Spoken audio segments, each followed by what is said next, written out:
Assalamualaikum warahmatullahi wabarakatuh. Perkenalkan, nama saya Muhammad Abdul Hamid. Saya di sini akan mempresentasikan untuk memenuhi ujian akhir semester mata kuliah Bisnis Intelijen pada kelas MJ806. Jawaban dari pertanyaan nomor 1, yaitu bisnis intelijen adalah proses pengumpulan, pengolahan, analisis, dan penyajian data bisnis yang bertujuan untuk membantu pengambilan keputusan yang lebih baik dan strategis dalam sebuah organisasi atau perusahaan. BI menggunakan berbagai alat, teknologi, dan metode untuk mengubah data mentah menjadi informasi yang berguna dan insight yang dapat dipahami oleh manajemen. Tujuan utama BI adalah memberikan gambaran jelas tentang performa bisnis, tren pasar, perilaku pelanggan, dan area yang perlu ditingkatkan sehingga perusahaan bisa lebih responsif dan kompetitif.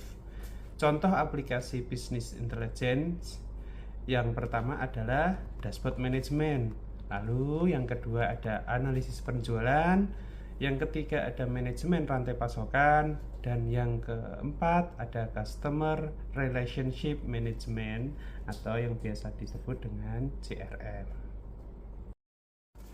Untuk jawaban dari pertanyaan nomor 2, yaitu untuk langkah-langkah dalam menggunakan aplikasi BI adalah sebagai berikut. Yang pertama adalah untuk pengumpulan data dengan cara siapkan data yang akan dianalisis.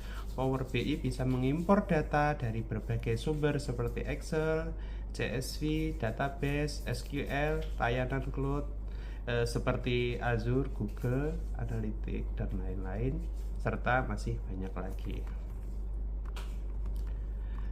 Lalu klik Get Data pada Power BI Desktop, lalu pilih sumber data yang diinginkan. Selanjutnya, untuk mengimpor dan menghubungkan data bisa dengan cara setelah memilih sumber data, Power BI akan menghubungkan dan mengimpor data ke dalam aplikasi. Anda bisa memilih tabel atau sheet yang ingin diambil. Setelah impor, data akan muncul di panel Fields. Lalu untuk membersihkan dan memodifikasi data, gunakan fitur Power Query Editor untuk membersihkan data, menghapus duplikasi, mengubah tipe data, menggabungkan tabel, memfilter data, menambah kolom baru, dan sebagainya. Lalu untuk membuat model data, jika ada beberapa tabel, buat hubungan relasi antar tabel tersebut berdasarkan kolom yang relevan, misalnya ID pelanggan, tanggal, dan lain-lain. Lalu model data yang baik memudahkan pembuatan laporan yang akurat. Untuk membuat visualisasi pada halaman laporan, pilih jenis visualisasi, chart, grafik batang, grafik garis, peta, tabel dari panel visualization. Tarik dan letakkan file kolom data ke dalam visualisasi yang dipilih, seperti axis, legend, value, dan lain-lain. Sesuaikan tampilan visual sesuai kebutuhan. Lalu untuk membuat dashboard dan laporan, susun berbagai visualisasi di halaman laporan agar mudah dibaca dan interpretasikan. Tambahkan filter, slicer, dan fitur interaktif lainnya agar pengguna bisa eksplorasi data secara dinamis. Untuk menyimpan dan mempublikasikan, simpan proyek Power BI Desktop sebagai file PBIX. Jika ingin membagikan laporan, gunakan fitur Publish untuk mengunggah ke layanan Power BI Service. Dari Power BI Service, laporan bisa dibagikan ke pengguna lain, diakses via browser atau aplikasi mobile. Untuk memantau dan memperbarui data, atur jadwal refresh data agar laporan selalu menampilkan dan terbaru secara otomatis. Memperbarui dan kembangkan laporan sesuai kebutuhan bisnis.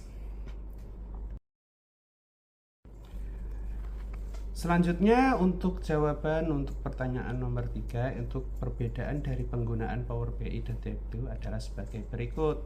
Dari aspek kemudahan penggunaan, Power BI mudah dipelajari terutama untuk pengguna Microsoft.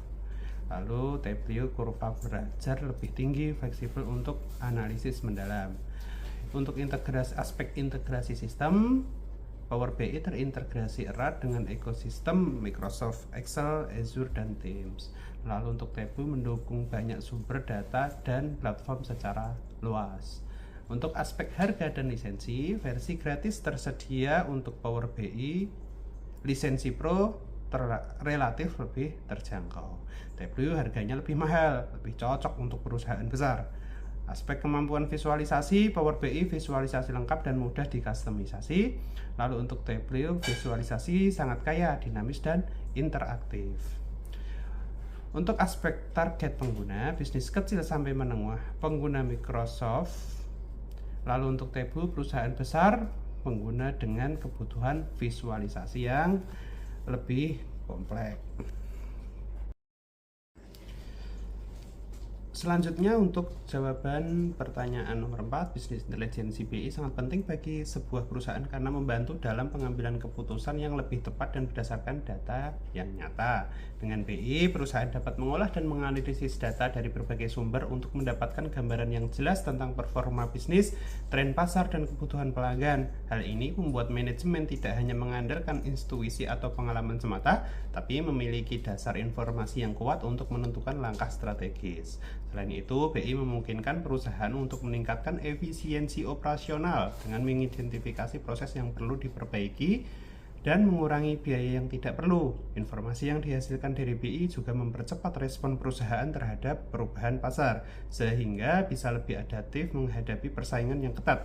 Resiko bisnis pun dapat diminimalkan karena keputusan dibuat berdasarkan analisis yang mendalam dan menyeluruh. Ketersediaan aplikasi BI menjadi sangat mendesak karena mengotomatisasi pengolahan dan data yang kompleks serta besar, sehingga menghemat waktu serta tenaga kerja. Aplikasi ini juga menyajikan data dalam bentuk visualisasi yang mudah dipahami, membuatnya lebih mudah bagi semua pihak di perusahaan untuk memahami dan menggunakan data tersebut. Selain itu, aplikasi BI modern mendukung kolaborasi antar tim dengan menyediakan akses data secara real-time dan bisa mengintegrasikan berbagai sumber data secara fleksibel sesuai kebutuhan perusahaan yang terus berkembang. Secara keseluruhan, tanpa BI, perusahaan berisiko mengambil keputusan yang kurang akurat dan berpotensi merugikan. BI menjadikan data sebagai aset strategis yang sangat berharga untuk menjaga daya saing dan keberlanjutan bisnis di tengah perubahan yang cepat dan lingkungan bisnis yang kompleks. Lalu selanjutnya untuk jawaban pertanyaan nomor 5 adalah langkah-langkah dalam menggunakan Tableau. Yang pertama, membuka Tableau dan menghubungkan data. Setelah membuka aplikasi Tableau desktop, langkah pertama adalah menghubungkan Tableau dengan sumber data kamu. Tableau mendukung berbagai sumber data seperti Excel, CSV, database SQL, Google Sheet, dan lainnya. Pilih Connect, lalu pilih jenis data yang ingin digunakan. Kemudian import data tersebut ke Tableau.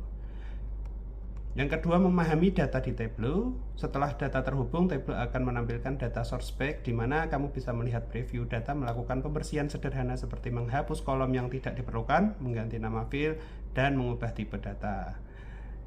Lalu yang ketiga, membuat worksheet baru. Setelah data siap, kamu bisa membuat visualisasi di worksheet baru. Tableau membagi workspace menjadi beberapa bagian, yaitu data pane di kiri untuk file kolom data, lalu shelf di atas tempat kamu drag file untuk membuat visualisasi, markup untuk mengatur warna, ukuran label, dan detail visualisasi. Lalu yang keempat, membuat visualisasi dasar, yaitu tarik file kategori, misal produk, ke kolom, lalu tarik file numerik, misal penjualan, ke row. Tableau akan otomatis menampilkan grafik yang sesuai. Kamu bisa memilih jenis grafik lain seperti bar chart, line chart, pie chart, dan lain-lain dari panel Max. Lalu yang kelima, untuk menyempurnakan visualisasi, kamu bisa menambah filter, memberi warna, mengubah ukuran, menambahkan label, dan mengatur tooltip agar visualisasi lebih informatif dan menarik. Selanjutnya, untuk membuat dashboard, setelah beberapa visualisasi dibuat di worksheet berbeda, kamu bisa membuat dashboard baru. Di sini kamu menggabungkan beberapa grafik dan tabel ke satu halaman agar bisa dilihat secara bersamaan dan interaktif.